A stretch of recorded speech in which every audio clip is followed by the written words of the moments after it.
Thiruvananthapuram Kanjiramkulam police സ്റ്റേഷനിൽ അതിക്രമിച്ച് കയറി ഭീകരാന്തരം സൃഷ്ടിച്ചൊരു ഗൂണ്ട. ശനിയാഴ്ചയാണ് സംഭവം. 40ഓളം കേസിലെ പ്രതിയായ ഷിബു എന്ന ഗൂണ്ടയാണ് പോലീസ് സ്റ്റേഷനിൽ അതിക്രമിച്ച് കടന്നത്, ആക്രമണം ഉണ്ടാക്കിയത്. കയ്യിലുണ്ടായിരുന്ന പെട്രോൾ പോലീസുകാരുടെ ദേഹത്തൊഴിച്ച് തീ കൊളുത്താൻ ഇയാൾ ശ്രമിച്ചു. ഇയാൾ പരാക്രമം നടത്തുന്ന ദൃശ്യങ്ങളും 24-ന് കിട്ടി. നമുക്ക് ആദ്യം ആ ദൃശ്യമൊന്ന് നോക്കാം.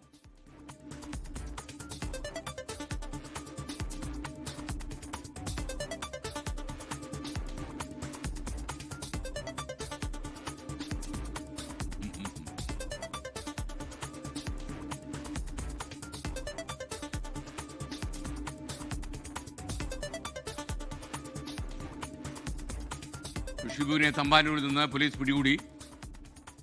റിനു ശ്രീധറാണ് തിരുവനന്തപുരത്ത് നിന്ന് വിവരങ്ങൾ നൽകുന്നത്.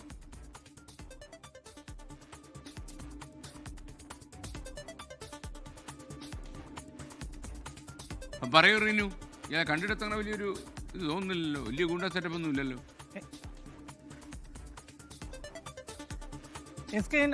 സംസ്ഥാനത്തെ വിവിധ പോലീസ് സ്റ്റേഷനുകളിലായി 40ഓളം ക്രിമിനൽ കേസുകളിലെ പ്രതിയാണ് കാഞ്ഞിരകുളം സ്വദേശിയായിട്ടുള്ള ഷിബു. ഇയാൾ നല്ല നടപ്പിന് ജാമ്യത്തിന് ഇറങ്ങിയതിനു ശേഷം ഈ നാട്ടിൽ നിന്ന് പണപ്പിരിവ് നടത്തുന്നു എന്നുള്ള ഒരു പരാതിയെ തുടർന്ന് പോലീസ് ഇയാളെ വിളിച്ചു വരുത്തുകയും താക്കീത് ചെയ്ത് വിട്ടയക്കുകയും ചെയ്തിരുന്നു. അതിനുശേഷമാണ് അങ്ങനെ താക്കീത് ചെയ്തതിൽ ഒരു മനംനൊന്ത എന്ന് നമുക്ക് പറയാൻ പറ്റില്ല, അല്ലെങ്കിൽ ഒരു സംഘർഷം സൃഷ്ടിച്ചുകൊണ്ട് തിരികെ പോലീസ് സ്റ്റേഷനിലെത്തി കത്തി കാട്ടി പോലീസ് സ്റ്റേഷൻ്റെ ഉള്ളിലേക്ക് കടന്ന് ഭീഷണിപ്പെടുത്തുന്നു. തുടർന്ന് കയ്യിൽ കരുതിയിരുന്ന പെട്രോൾ പോലീസ് ഉദ്യോഗസ്ഥർ ദേഹത്തേക്ക് ഒഴിച്ച് തീ കൊളുത്തുവാൻ വേണ്ടി ഒരു ശ്രമം നടത്തുന്നു. പോലീസുകാർ ഈ വാതിലൊക്കെ തന്നെ അടച്ച് അകത്ത് നിന്നിരുന്ന തുടർന്ന് കൂടുതൽ പോലീസുകാർ സ്ഥലത്തെത്തുന്നു. അവിടെ നിന്ന് ഷിബു രക്ഷപ്പെട്ടു പോകുന്ന ഒരു സാഹചര്യമാണ് ഉണ്ടായത്. അതിനുശേഷം ഇയാളെ പിടികൂടുന്നതിന് വേണ്ടി പോലീസ് ഇയാളുടെ വീട്ടിലേക്ക് എത്തുന്നു. ഈ വഴിക്ക് വെച്ച് തന്നെ ഷിബു ഈ പോലീസുകാരുടെ വാഹനം തടഞ്ഞു നിർത്തി, അത് നമ്മുടെ ദൃശ്യത്തിലുണ്ട്.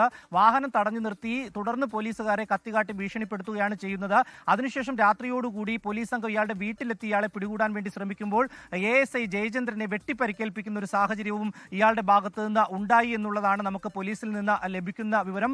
അതിനുശേഷം ഇയാൾ ഒളിവിൽ പോവുകയായിരുന്നു. തുടർന്നാണ് ഇന്നലെ വൈകുന്നേരത്തോടു കൂടി തമ്പാനൂരിൽ വെച്ച് ഇയാളെ പോലീസ് കസ്റ്റഡിയിൽ എടുത്തത്. ഇപ്പോൾ കോടതിയിൽ ഹാജരാക്കി എന്നുള്ള വിവരമാണ് നമുക്ക് ലഭിക്കുന്നത്. വലിയ രീതിയിലുള്ള ഒരു അക്രമ പരമ്പര സൃഷ്ടിച്ചു എന്ന് തന്നെയാണ് പോലീസിൽ നിന്ന് ലഭിക്കുന്ന വിവരം. കാരണം ഒരു ASIയെ വെട്ടിപ്പരിക്കേൽപ്പിച്ചു, പോലീസിനെ വാഹനം തടഞ്ഞ് കത്തി കാട്ടി ഭീഷണിപ്പെടുത്തുന്നു. അതെല്ലാം തന്നെ ദൃശ്യങ്ങൾ നമ്മൾ പ്രേക്ഷകരുമായി പങ്കുവയ്ക്കുന്നുണ്ട്.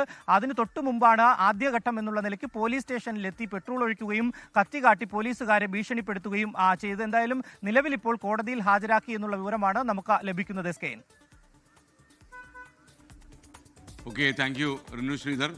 ലോകത്തെവിടെയായാലും ഏത് സമയത്തും 24 വാർത്തകളും ഓഗ്മെന്റഡ് റിയാലിറ്റി പാക്കേജുകളും എക്സ്പ്ലെയിനറുകളും വിശദമായി കാണാൻ ഞങ്ങളുടെ യൂട്യൂബ് ചാനൽ നിങ്ങൾക്ക് സബ്സ്ക്രൈബ് ചെയ്യാം.